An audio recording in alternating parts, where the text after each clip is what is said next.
Good morning, students. This is Nandita Singh from Lokmanya Tilak School. I am going to explain you chapter 15 of SST. The chapter name is The Water Resources of India. इसका first part मैं आपको पढ़ा चुकी हूँ, जिसमें मैंने आपको बताया था कि वाटर की क्या इम्पोर्टेंस है, कहाँ कहाँ पर इसकी आवश्यकता पड़ती है, ज़रूरत पड़ती है।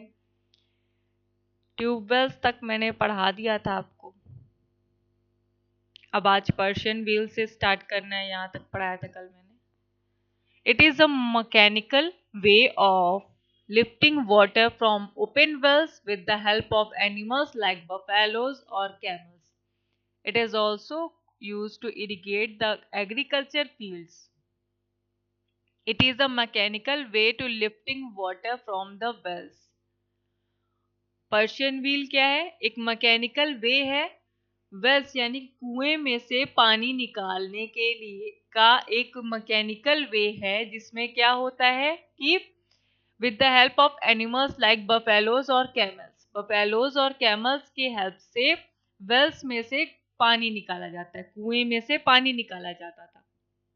It is also use to irrigate the agriculture field. Irrigate means सिंचाई करना।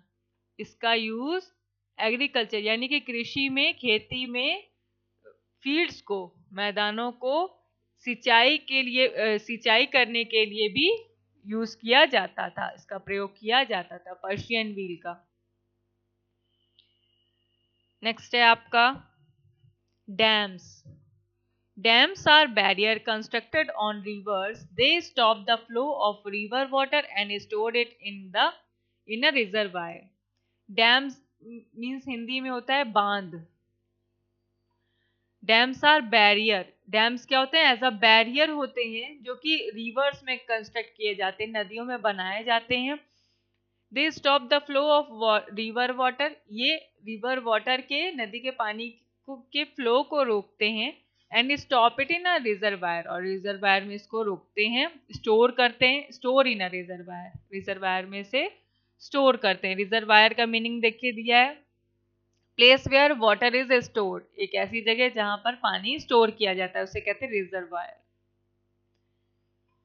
Dams have many uses. Dams के बहुत सारे यूजेस हैं। कौन कौन से? फर्स्ट है आपका, they help in controlling floods in the river. नदियों में जब बाढ़ आती है तो इसको कंट्रोल करने में हेल्पफुल होता है ये डैम्स। नेक्स्ट है, water stored in the reservoir is used for irrigation. जो वाटर स्टोर होता है रिजर्वायर में, वो इरिगेशन के लिए यानी कि सिंचाई के लिए यूज किया जाता है, उसका प्रयोग किया जाता है। The water of the dam is also use to produce electricity. और जो डैम का जो वाटर होता है, उसे इलेक्ट्रिसिटी प्रोड्यूस करने के लिए भी यूज किया जाता है। Dams also help in the development of fishing and navigation. और फिशिंग नेविगेशन के लिए भी इसका यूज होता है, इसके लिए हेल्पफुल होता है इसके डेवलपमेंट में। Therefore dams are also known as multipurpose river valley project. इसलिए dams are also known as river valley project, और डैम्स के रिवर वैली प्रोजेक्ट्स भी बनाए गए हैं, डैम्स पर बहुत सारे प्रोजेक्ट्स भी बनाए गए हैं। नेक्स्ट है आपका कैनल्स। कैनल मीन्स होता है नहर। Canals are small channels through which water from river or dam is diverted to the fields. Canals नहर वो small channels हैं जहाँ which water from river and dam is diverted to the field, जहाँ से river या dam से water transfer किया जाता है, डाइवर्ट किया जाता है किसी फील्ड में, तो वो एक कैनल बना देते हैं, नहर बना देते हैं। They are dug They are dug to take water to region where there is a shortage of water. जहाँ पर पानी की बहुत शॉर्टेज होती है, कमी होती है, वहाँ पर उस क्षेत्र पे ये उस रीजन में ये डगअप करके यानी कि गड्ढा करके वहाँ पर ये पानी स्टोर करके रखे जाते हैं, कैनल बनाए जाते हैं। For example, the Indira Gandhi Canal, also called the Rajasthan Canal, has been constructed for taking water to the desert area of Rajasthan. It is the longest irrigation canal in the world. Longest irrigation canal कौन सा है? Indira Gandhi canal.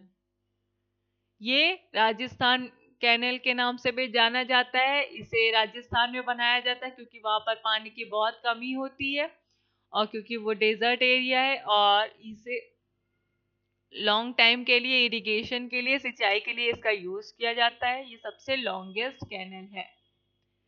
Multipurpose river valley project in India. River valley projects कौन कौन से हैं? Bhakra Nangal, Bhakra Nangal dam, Nagarjuna Sagar dam, Farakka barrage dam, Hirakud dam, Tehri dam. ये सारे state दिए हैं, किन किन जगहों पर ये पाया जाता है, कौन सी नदियों से रिलेटेड है। भाखड़ा नागल सतलज से रिलेटेड है, नागार्जुन सागर कृष्णा नदी से रिलेटेड है, फरक्का बैरेज गंगा नदी से रिलेटेड है, हीराकुंड महानदी से रिलेटेड है, और तेहरी भागीरथी नदी से रिलेटेड है। Rain water harvesting. Rainwater harvesting is the process of collecting and storing rainwater to be used later. This stored rainwater is then used for drinking, irrigation, and so on. It is usually uh, it is usually done in the areas where there is a scarcity of water. Scarcity means कमी। Rain water harvesting एक ऐसा process है जहां पर collect किया जाता है, store किया जाता है रेन वाटर को, बारिश के पानी को कलेक्ट करके या स्टोर करके रखा जाता है ताकि उसका फ्यूचर में यूज किया जा सके।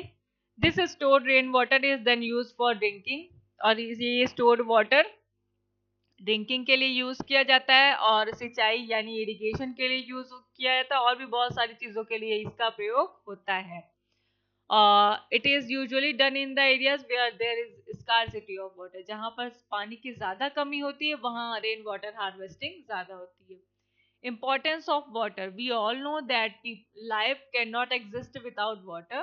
We must not waste and pollute it as it is very precious. Of all the water available on the earth, only 1% is fit for drinking. हम सब जानते हैं कि कोई भी लाइफ कभी भी एग्जिस्ट नहीं कर सकती है अर्थ पर जब तक कि वहां पर पानी ना हो, और हमें पानी बिल्कुल भी वेस्ट नहीं करना चाहिए, उसे पॉल्यूट नहीं करना चाहिए, दूषित नहीं करना चाहिए, क्योंकि हमारे लिए वो बहुत प्रीशियस है। और जितना भी पानी अर्थ पर, जितना भी वाटर अर्थ पर है, 70% वाटर अर्थ पर पाया जाता है, उसमें से ओनली 1% फिट फॉर ड्रिंकिंग, केवल 1% ड्रिंकिंग के लिए फिट होता है। तो ये चैप्टर आपका कंप्लीट हो गया। अब हम एक्सरसाइजेस पर आएंगे। टिक द करेक्ट ऑप्शन है, इसको आपको बुक में टिक करना है। फिर ट्रू फॉल्स है, आपका होमवर्क है ये। यहाँ पर 4 क्वेश्चन आंसर दिए, मैंने एक एक्स्ट्रा 5 लिखवाया है।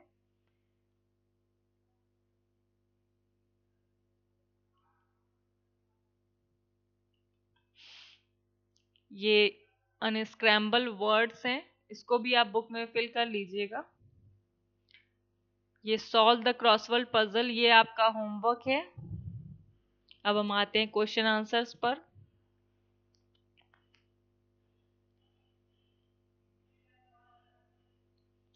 फाइव क्वेश्चन आंसर्स हैं, कॉपी में इसको कर लीजिएगा।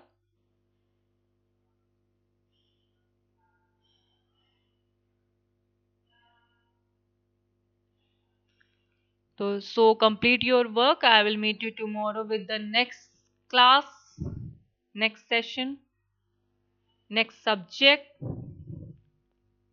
Till then, goodbye, take care.